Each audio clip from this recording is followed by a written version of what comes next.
An absolute treasure to read. I'm not wearing my glasses. So I recently found this at my local Goodwill, and it is an absolute treasure to read. This is every issue of Runner's World from 1977. And not only was the writing so much different back then, like the style of writing was so different than what it is compared to today and the internet with short attention spans and whatnot, but it's also super fascinating to see just how much the perspective on running has changed. That right there, that is Steve Prefontaine, I believe. Here's an article, Bill McChesney, the new Pre, right?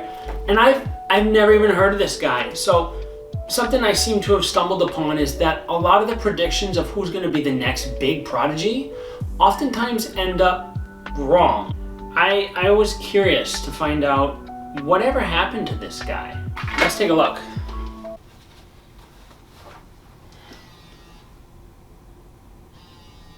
I just had a call from Sam Stiff. Isn't that lovely? Come on, Sam. I'm trying to record a video here. So who exactly was this Bill McChesney, the new Pre? Let's see, graduated from South Eugene High School. Okay, get it. He's from Oregon. Ran for the University of Oregon. Qualified for the 1980 U.S. Olympic team in the 5,000 meters, but was unable to compete due to the Olympic boycott, hence the reason probably we've never heard of him. That makes sense. And died in a car accident in 1992 outside of Toledo, Oregon at 33 years. Oh, so maybe that's what they meant by the new Pre. Okay, see, I thought they were saying he was going to be like a big superstar. Apparently back in the 70s, there were disturbing signs of organized opposition to running on the public roads. A Pennsylvania auto club suggested that the state required jogging licenses, much like drivers are required to have licenses to use the roads. He said the idea sounded so ridiculous that he ridiculed it.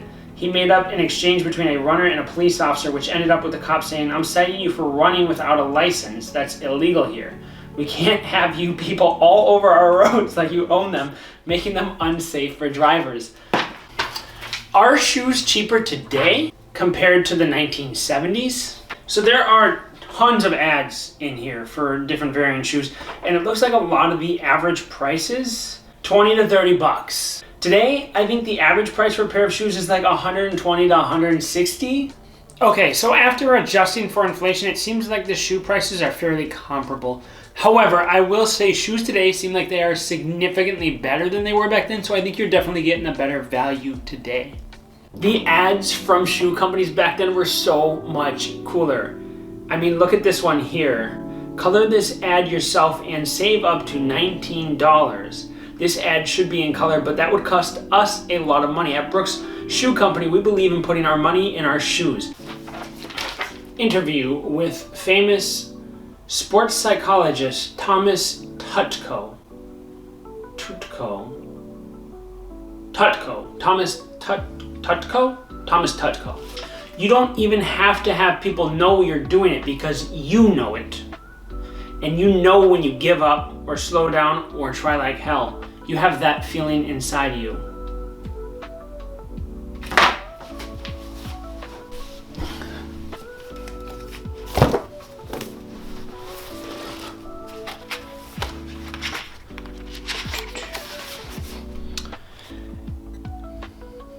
You can slough off if you want, but by God, you'll sure as hell know it when you're doing it, won't you?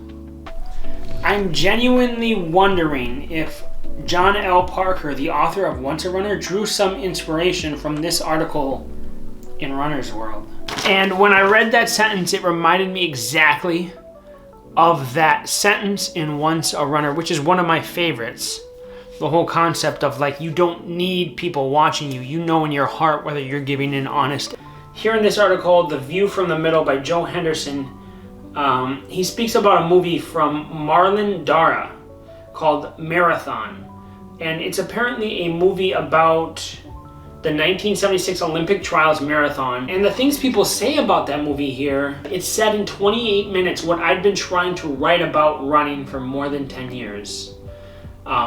Just amazing reviews for it. And that video is lost.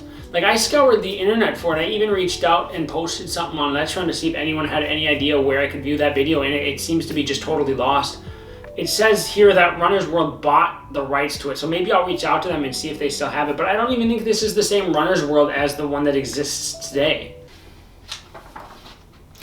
There are a ton of ads for like shoe glue, which apparently was big back in the day. I don't hear anyone talk about it nowadays, and I don't know if that's because shoes are so much better, but it's actually something I still do. But that's just because I'm so hard on my shoes. I rip the soles right off them. But apparently back in the day, that was a totally normal thing. Here's an article explaining some of the common training methods people used back then.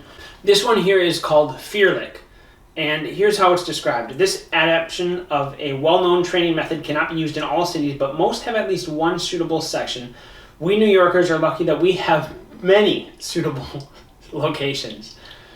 Once the runner has chosen the training area, he begins to run at a comfortable pace until he encounters people or situations that terrify him. He then runs as fast as he can until he has escaped the situation and feels safe. Again, the runner proceeds at a comfortable pace until the situation is repeated. This is called not fartlick, fearlick. I thought it was kind of funny. The next one, LPD, long polluted distance running, which is like LSD, but done next to an expressway full of pollution. He even says, let's see, in New York, you can run along the New York State Thruway. For the runner who feels insufficiently challenged, there is usually a chance to run behind a city bus for a couple of blocks. There's a regular recurring column in these magazines by George Sheehan, MD, Medical Advice it's called, and people can essentially submit questions and he answers them. Somebody submitted the question about beer, and more specifically beer as a mid-race beverage on a hot day, like at an aid station. And he goes on to answer the question, talking about how dehydration is definitely a problem, and then saying that beer definitely provides the right fluid and quick energy and calories as a great aid station beverage on a hot day, or any day, really. And he goes on to say that he had numerous experiences himself using beer, usually just asking people along the course who were drinking beer if he could have one as he ran by, and went on to recommend it as comparable to other sugary drinks of the time like Gatorade. Anyway, look at this. April is like falling apart on me here, but a really good article here, again running commentary by Joe Henderson. He talks a lot about how, like, and I've noticed it too, there are type errors in the magazine, which is crazy because you don't, nowadays there's all kinds of software to avoid that, but there were occasionally a type error that you would see in here, maybe 3, 4, 5 of them per magazine, and he said people would always be calling him out for it. And he was like, that's true, but he's like, it's a lot, and he made a really good analogy, and I really liked this. He said it's a lot like injuries with running. If you catch them early, it's no big deal, no one knows about it, it never makes it to the light of the day, no one sees it. But if you miss them early, it becomes a big deal. People start calling you out for it, everyone is aware of it, it's a whole scene. It made me think. It was a really, really interesting article that really made me think about like the whole injury timeline situation.